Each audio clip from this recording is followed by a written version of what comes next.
This video, I would like to present to you some cultures and traditions of Bukidnon people or the Lumads. Bukidnons are one of the traditionalistic ethnic groups in the southern Philippines.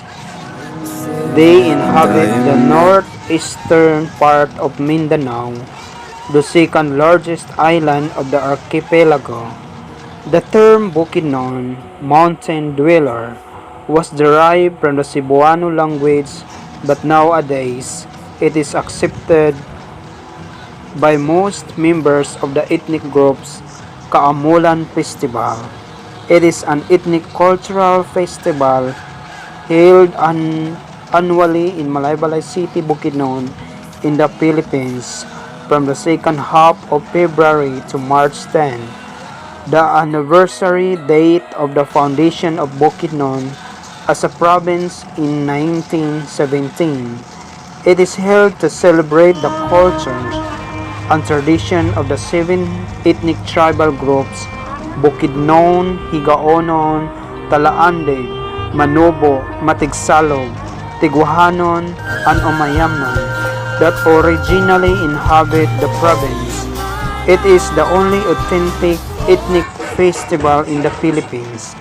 Kaamulan comes from the Binokid word amol, meaning to gather. Kaamulan is gathering for a purpose and the datusship ritual, a wedding ceremony, and Thanksgiving festival during the harvest time. Kaamulan started as a festival on May 15, 1974 during the Fiesta celebration of the then municipality of Malaybalay City, Bukidnon. A town official thought of inviting some indigenous people to town and made them perform a few dance steps at Plaza Rizal to enliven the Fiesta celebration. The celebration, however, proved very popular, and together with the national coverage, the Kaamulan Festival has become the regional festival of Northern Mindanao, as declared by the Regional Development Council of Region 10 on September 16, 1977. Kaamulan was formerly held in the first week of September, but in 1996, it was transferred to the present date to synchronize it with the foundation celebration of the province until 2000. The Bukidnon people are very rich of dance, and we have dance called Binano, a typical dance of the Talaandeg tribe, in making the movements of the bird up in the air called Bano. Binagong, a dance for entertainment performed during festival and gatherings. Dugso, ritual dance performed by women during religious celebration or kaligaon.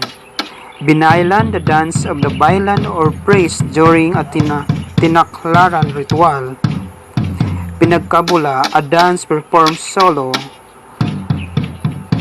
Pinagkit, a dance in the song of Bukidnon people is Olangging, a folk epic in verse about agriculture in Bukidnon.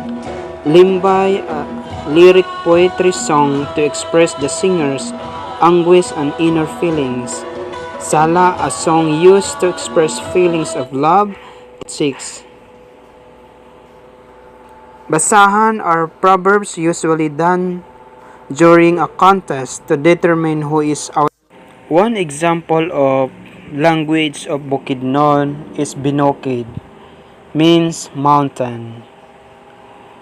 Higaonon language is Magbabaya, the ruler of all, the supreme god who has minor gods and goddesses beneath him to do specific jobs and take care of certain things, is also the god of the west. Dumalungdong, the god of the north, and other languages from different tribes of Bukidnon. The religious beliefs Today, Bukidnon in the major town worship no differently than their non-Bukidnon neighbors. But those in more distant villages have accepted Christianity more selectively. They continue to believe in a vast hierarchy of invisible natural beings led by Magbabaya or God, most powerful of all. This spirit possesses human characteristics, and while most are beneficent, they have to be won over with sacrifices of food and drink, Christian images, novenas, crucifixes, and other sacred. The Catholic priests are the principal religious figures to whom Bukidnon turns today. But in villages where priests are not resident, and especially in those that are visited by priests only once a month or less, the Bailan still plays an important role as the one who can communicate with spirits. Both men and women can be Bailan.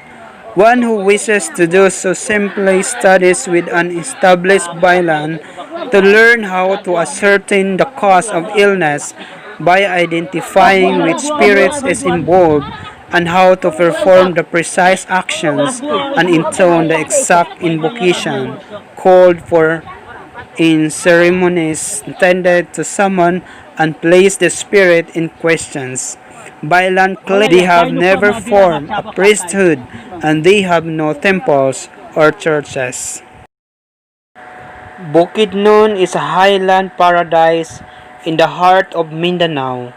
It is home to the world's biggest pineapple plantation boasting classic golf course dating back to 1928. It is the biggest cattle producing province in the region. It has been identified as one of the country's richest in biodiversity and endemic species. One of the cultural elements that are in consonance with gospel values is dancing.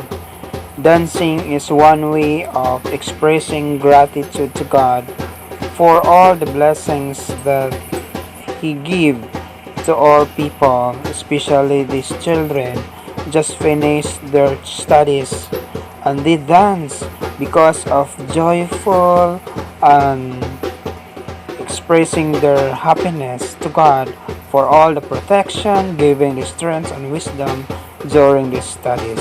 And this is very important to the culture of Lumad's people in Bukidnon. Nanot ay karaniwang sinasayaw ng mga tribong banigsalo o Nogo kapag sila ay may pagtitipon o sa tuwing may panauhin sa kanilang komunidad.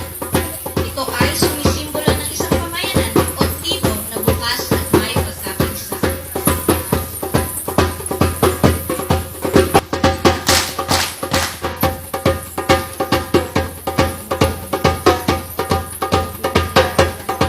Other one is Pangampo or ritual, an annual ritual held every January that involves a prayer to Magbabaya or God for the preservation, protection, and proper use of the seven most important things on earth: land, water, tree, fire, and sound, and beliefs and tradition. This is led by Dato or Bailan in Bukidnon. Cultures that existing in some parts of Bukidnon that I find difficulties to relate into the gospel is that Panalawahig, worship in practice yearly at the riverbank. The worship calls on Bulalakaw, the goddess of the sea, for a whole year of good health, productive livelihood, and safety. Its families involved in the worship brings one native chicken which is cooked in the worship area, and the other one is mangayaw.